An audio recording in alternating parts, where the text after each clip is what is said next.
Thatgame.com. All the game you want, and then some. Piece of shit. Ah, no, not another one of... Hey, it's okay to drop the pirate voice. What pirate voice would that be? Wow.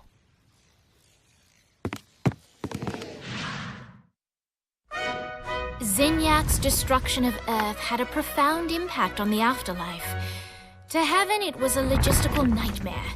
St. Peter's meticulous nature drove purgatory wait times to unbearable levels. Meanwhile, in hell, where souls in pain were used as currency, it created a new era of prosperity for the wickedly enterprising. This economic boom resulted in the coffers of hell to be overflowing, which in turn piqued the interest of the most notorious man that sailed the seven seas. Long had Blackbeard been a thorn in Satan's side, robbing tax collectors on a semi-regular basis. But the promise of an immeasurable fortune drove him to be even bolder. An arrangement was reached. Blackbeard would provide information on strategic targets in exchange for a share of the profit. Johnny, who was interested in murder, not money, happily agreed.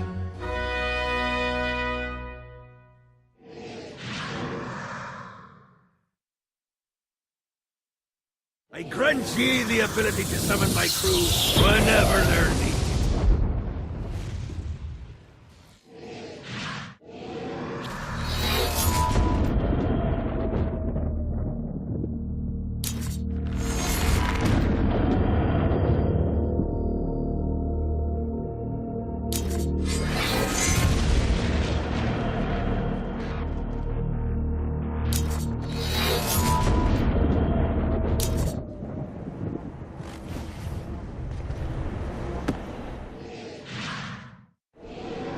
All right, matey. It's time for your lesson. Let's summon me favorite scurvy-riddled hellion, the imp. Why don't you start off by summoning an imp to take out those enemies? There you go, matey. Now take down the others. Those little ankle biters are vicious. Now let's practice your aim. Take down the demons on the islands. Few things are as rewarding as pressing someone into service, am I right? Now get going. There's a whole wide world waiting to be plundered.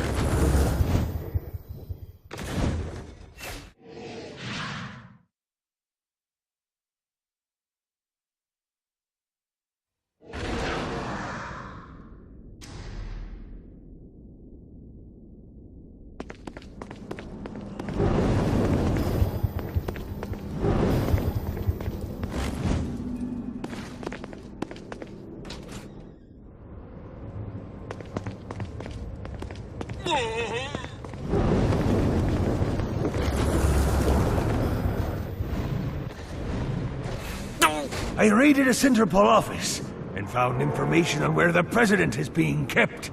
Evidently, they've been trapped in some sort of soul crystal inside Satan's palace. Breaking in is an impossibility. Your best bet to save them is to continue to try to draw Satan out of his palace.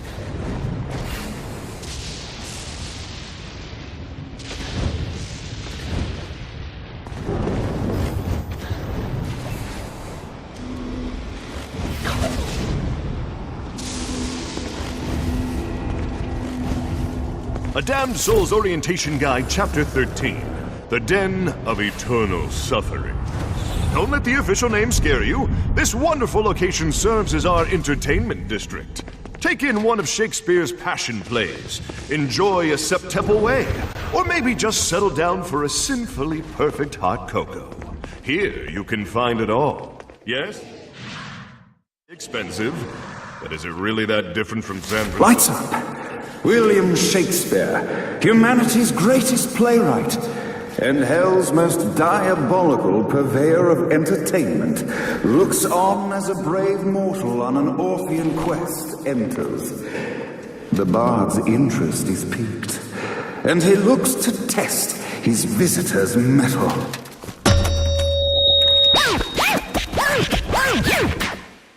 The masked tragedies were used to enemies cowering as they approached. But soon they realized that they faced a foe with courage and nobility, traits uncommon in the fires of perdition. Who's that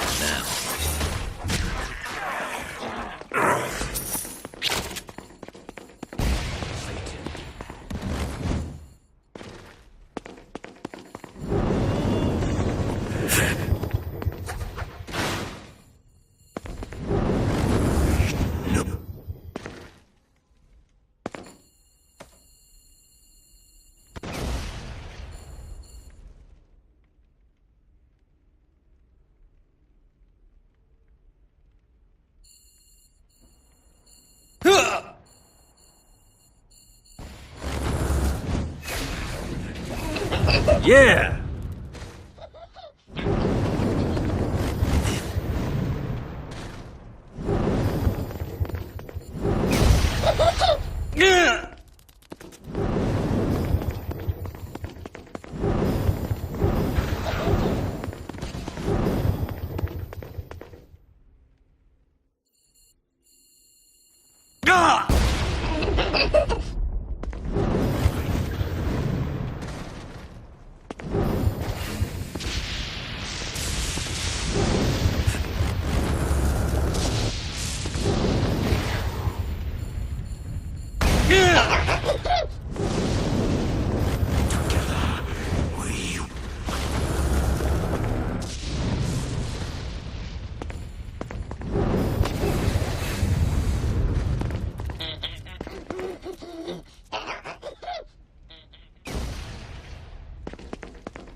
The inciting incident resolved. The time had come for rising action.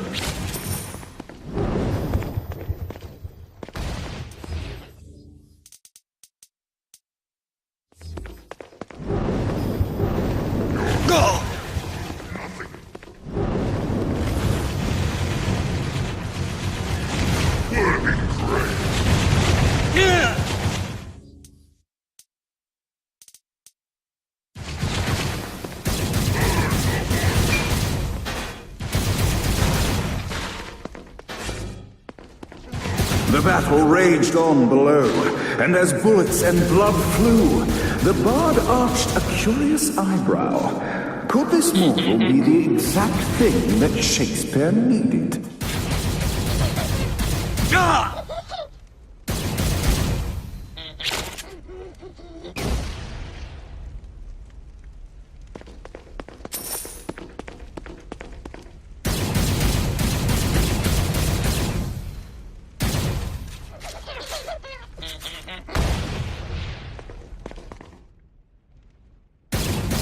One more for the collection. Let me teach you. This battle is far from over, mortal. Arise. And now, Act 3!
conflict resolved, Shakespeare eagerly awaited meeting the champion that dispatched so many of his men. Undoubtedly, they were here for the Bard's aid, and while happy endings were not a thing found in hell, Shakespeare always had a soft spot for comedies.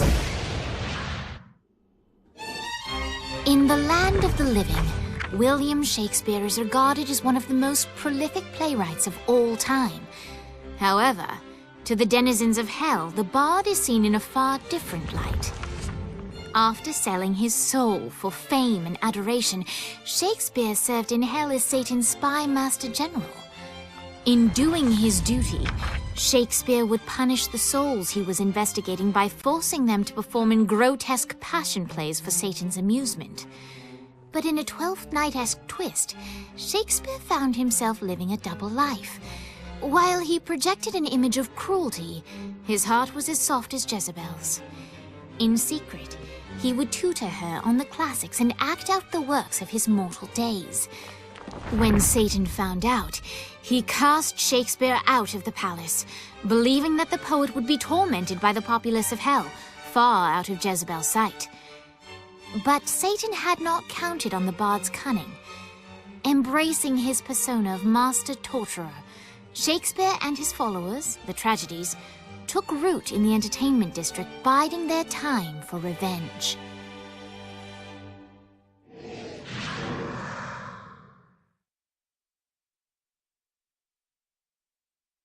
And so Shakespeare called forth the Deus Ex Machina to bestow our protagonist with the arcane power of Force Stomp.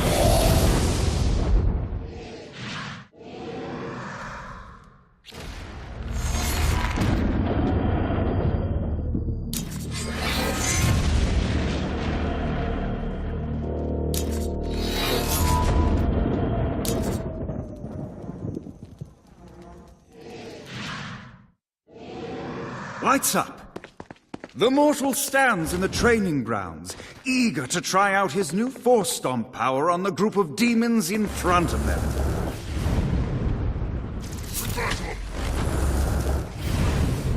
Act 1, Scene 2, in which our protagonist is greeted by foul imps.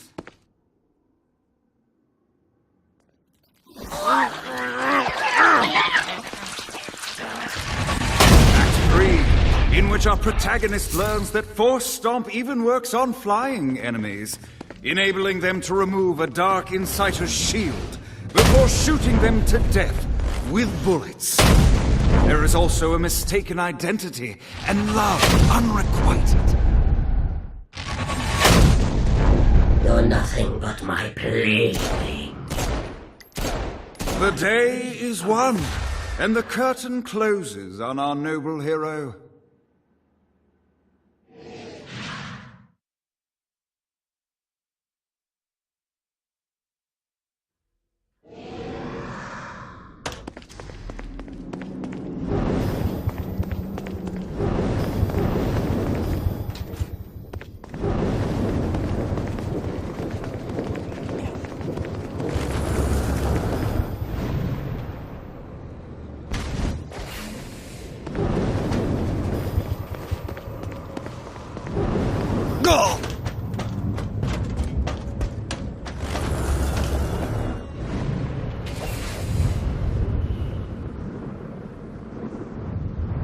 Let's see what these things can do.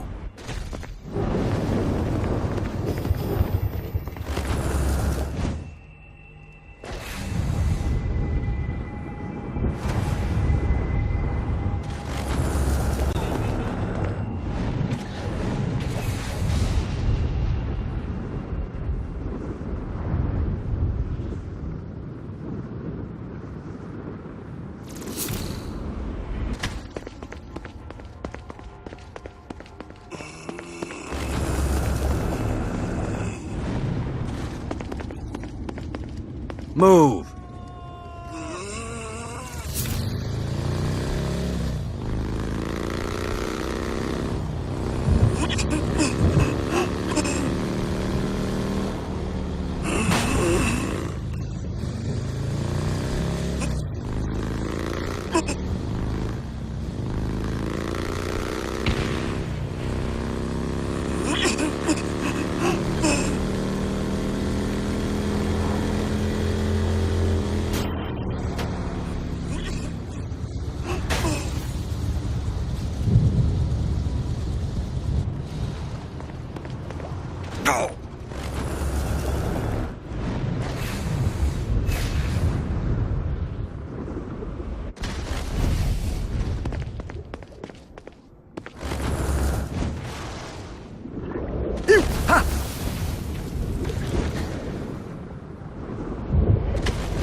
God, this feels good.